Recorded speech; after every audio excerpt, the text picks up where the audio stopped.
anything like me, you probably have at least one or two fantasy drafts coming up over the long weekend right before the NFL season starts. So in today's video, I wanted to go through some big value sleepers and steals that you can get in your fantasy drafts to help you win this year. But before we get into the video, I want to take a second to ask you to please subscribe to the channel, ring the bell for notifications. Really helps us out. If you're a fan of the NFL, you'll love this channel as we release multiple NFL-related videos every Tuesday and Friday during the off season and Thursday and Saturday during the NFL season to make sure that content is as up to date as possible for you.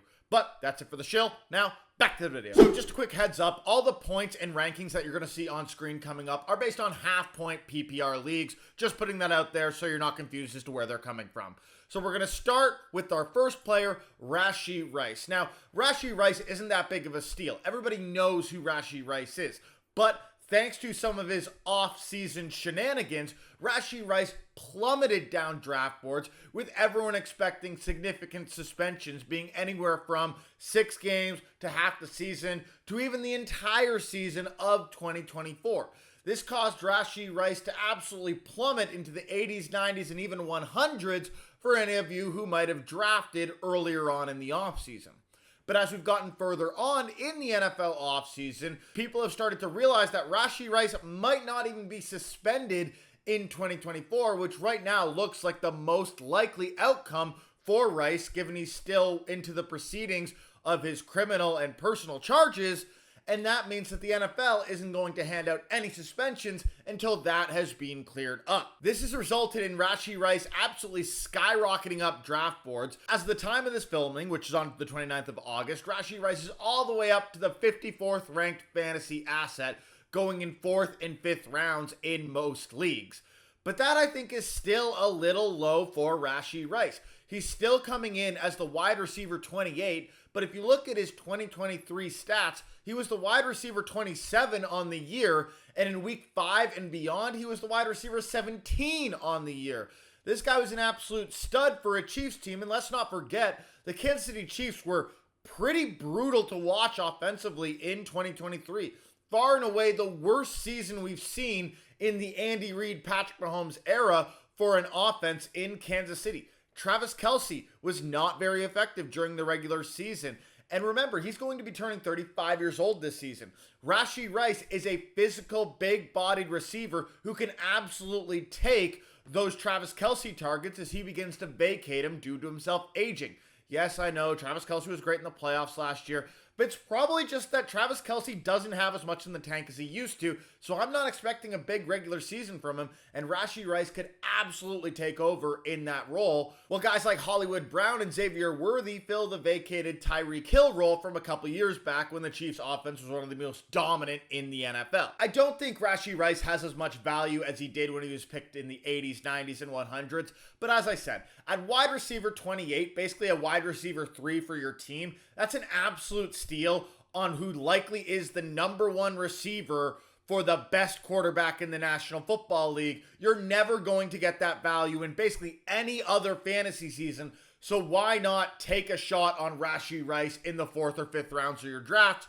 You likely will not regret it. The only way you would is suspension, but that stuff happens. At number 2, we have Calvin Ridley. And Calvin Ridley is a really weird player for me. I did not love Calvin Ridley in the 2023 season, and I think a lot of people are with me in terms of their dislike for how Calvin Ridley played for the Jaguars. At the end of the day, Calvin Ridley was expected to be a world beater for Trevor Lawrence, who looked like he was going to be breaking out in 2023 based on his finish to the 2022 season and the fact that the Jaguars had won a playoff game in 2022. But that is not what we got from Calvin Ridley. Calvin Ridley oftentimes seemed like the 2nd, 3rd, or even 4th option on this offense behind guys like Travis Etienne, Evan Engram, and Christian Kirk. And so we all kind of fell off on Calvin Ridley when he signed with the Tennessee Titans, because we look at it and we say, well, Will Levis isn't as good as Trevor Lawrence. Calvin Ridley wasn't that great last year. We haven't really seen a great Calvin Ridley season in about 3 years, thanks to his gambling suspension and injuries. And so we've dropped Calvin Ridley all the way down to the 69th pick, nice, and the 34th wide receiver on the board. But this is way too low for Calvin Ridley. Calvin Ridley was the wide receiver 17 in 2023. I know that's hard to believe. but he put up over 1,000 receiving yards. He put up 8 touchdowns. He did not have a bad season for a wide receiver in 2023. The problem was he did it in fits and spouts and definitely had some games that lost you games. He definitely screwed you over a few times if you had him on your team.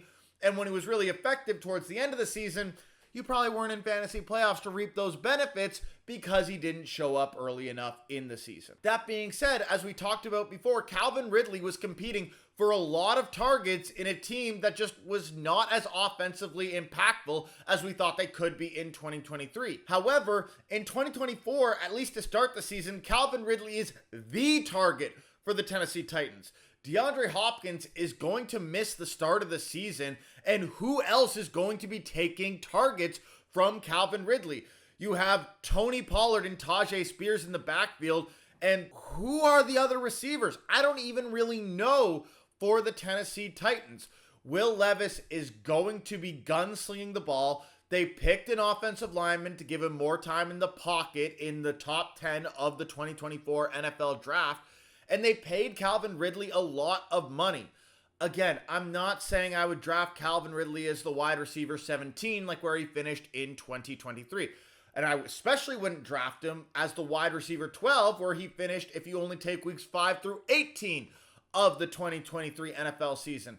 But as a wide receiver 34, a low-end wide receiver 3 on your team, and at the 69th pick, really in the 7th round, Calvin Ridley is an absolute steal here and definitely someone I'm willing to take a flyer on because even if Will Levis isn't that effective for the Tennessee Titans, he could absolutely still gunsling enough to let Calvin Ridley be a solid fantasy option, much like what we saw in the past couple seasons with Garrett Wilson, where he's had absolutely pathetic quarterback play, but is still effective for the Jets because he's just the number one option and a good enough receiver to make enough stuff happen. At number 3, we have Jaden Reed, and as we continue to move down into the later and later picks, and Jaden Reed might be the most questionable picked guy on this list, by which I mean it is incredibly questionable how late he's going in drafts. As the wide receiver 37, 81st overall in half PPR leagues, Jaden Reed is not even considered a wide receiver 3 in standard 12-team leagues. He would be a top-tier wide receiver 4, not even fitting in on flex options if you run 2 wide receivers and a flex in your leagues. That is insane for a wide receiver that did what Jaden Reed did in 2023. Throughout Jaden Reed's rookie season, he finished as the wide receiver 23 in 2023. And if you only take after the Green Bay Packers bye week, weeks 7 through 18, then Jaden Reed finished as the wide receiver 7 in the NFL during that time. He was one of the best wide receivers in the league in 2023 and has a great rapport with Jordan Love. And Jaden Reed's going into his sophomore season. He was a 2nd-round pick in 2023, a highly touted prospect who absolutely balled out in his rookie season, yet he's going well below where he finished in the 2023 season. The only thing I can think of for why Jaden Reed is going so low is because the Green Bay Packers have so many other options. They have Christian Watson, who should be coming into the season healthy. They still have Romeo Doubs. They have some tight ends in the fold, and they added a guy like Josh Jacobs in the running game. So maybe the idea is that the Green Bay Packers just have too many options and that Jaden Reed is going to be lost in all those options. But I mean, come on. A guy that finished in the season as a wide receiver 23 and a guy who finished after the bye week once he got integrated into the offense as a wide receiver 7, I can acknowledge he might have had touchdown upside that will regress to the mean, and I can acknowledge he might have done a lot more with his target share than you would expect of a guy, but not enough to drop a guy that's going into his sophomore season to 37th among wide receivers. This guy should be going at least a couple rounds higher, and I plan to take him a couple rounds higher, as long as, my league mates don't watch this video and take him a couple rounds higher and beat me to it. But I plan on taking him significantly higher than 81st off the board because he is that good an option, and stacking him with Jordan Love, a late round stack that you can absolutely get in your fantasy leagues, could be a way to win your fantasy leagues. This guy is a league winner, which is why he's on this list. At number 4, our first and only running back on this list, I have Blake Corum. And let me be clear, a lot of other running backs could be on this list, but I wanted to state specific people, not backfields. If you're drafting in your fantasy draft and you can take all of the Los Angeles Chargers backfield or all the Cincinnati Bengals backfield, do it. Absolutely do it. One of those guys is going to be a stud, I promise you. The problem is we don't know who, whereas Blake Corum, I know this guy specifically can be a steal, which is why he's on this list, and the others aren't, but still, draft those guys. Blake Corum is coming into his rookie season as a third-round pick for the Los Angeles Rams, but is going as a running back 4, going 40th running back off the board and 125th player off the board. That means you can get this guy in the double-digit rounds of your fantasy drafts. This is not an expensive option for you to acquire, but he could absolutely be one of the best players on your team come the end of the season. Let's be clear. You do not draft a running back in the 3rd round if you do not intend to use them. Yes, the Rams have Kyren Williams, who absolutely dominated in 2023 and is expected to be the starter at running back in 2024, but that does not mean that a backup role and a committee role cannot be had by a guy like Blake Corum.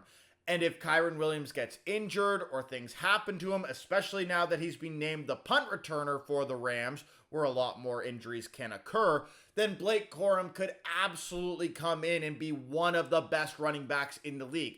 Let me be clear. I believe that Blake Corum is every bit as good as Kyren Williams. And if he is the starter for this offense, he is a must-start fantasy asset, RB1 in 12-team leagues. No doubt about it in my mind. And you can get that in the double-digit rounds. And even when Kyren Williams is healthy and playing, I absolutely see a world where Blake Corum could still become a startable asset. Look no further than a team like the Detroit Lions. The Lions had 2 startable assets at running back. They had David Montgomery and Jahmyr Gibbs, who were absolutely every week starters in pretty much all leagues that were more than 8 teams. Blake Corum could absolutely break into that David Montgomery type role for the Los Angeles Rams, and if he gets some goal line carries, gets some touchdown upside over a guy like Kyren Williams, then Corum can absolutely be a startable fantasy asset where there's not a ton of startable fantasy running backs. Let's be honest with ourselves. If you look in past fantasy seasons, we've all started some pretty brutal running backs at various points in time during the season. Blake Corum is almost definitely going to be better than a lot of those people that you end up spot starting midway through your fantasy season. And so the fact that you can get this guy in the 10th round of most fantasy drafts to get a guy who's likely going to be a startable asset, absolutely worth it to draft a guy like Corum, stash him on your bench for a week or two, figure out where he's at, and you can absolutely get value out of him. I would be shocked if Blake Corum is not a massive waiver wire pickup in a lot of leagues at some point in time this season. I'd be shocked if Blake Corum is not a startable asset for 5 to 6 weeks during the season. And because of that, getting him in the 10th, 11th round, absolutely worth it, which is why he's our number 4 sleeper. And our final sleeper is Khalil Shakir. Many of you might not even know who Khalil Shakir is, but if you don't know who he is currently, you are very likely to know by the end of the season who this guy is. Khalil Shakir is likely going to be the wide receiver 1 for the Buffalo Bills. And if I told you you could get the likely wide receiver 1 for one of the best quarterbacks and offenses in the NFL in the double-digit rounds, you should be salivating at that opportunity. Khalil Shakir could be an absolute week in, week out wide receiver fantasy stud in 2023, and he's going as the wide receiver 54, 128th overall.